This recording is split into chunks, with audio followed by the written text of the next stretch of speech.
कमी कौन कैले बानी, जान सखी से खबर लगैले बानी। बोला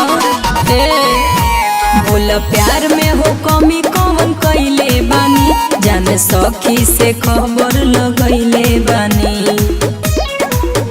दोसर राख ले लो तू हमारा रहला पर, कैसे मान गईले रे पगली अपना सखी के कहला अच्छा जो मान गईले रे पगली अपना सखी के कहला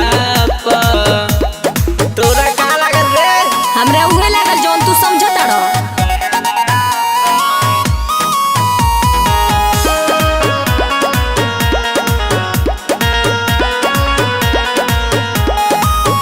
बस तोहरे के अपन मानी ना, जान जानो से ज्यादा तो के जानी ना।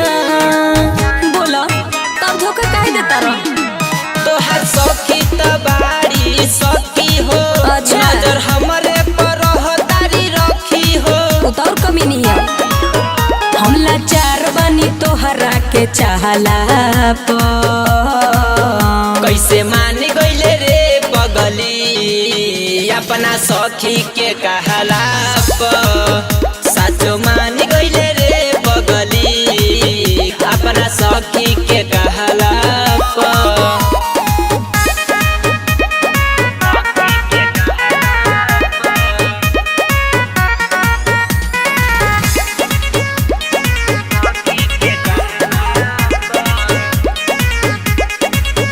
तोहरा बारे में नहीं जननी हो, कोई नी गलती जे तोहरा के मननी हो।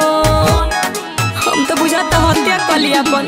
जान झूठो के लांछन लगावतारू, RDX के दोषी बनावतारू।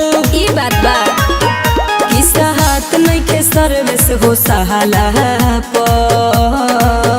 कैसे मान गईले रे पगली अच्छा। केहू दूसर के कहला साचो मान गईले रे पगली केहू दूसर के कहला तू क्रिया खा के बोले कि तार प्यार ओकरा से नहीं खे।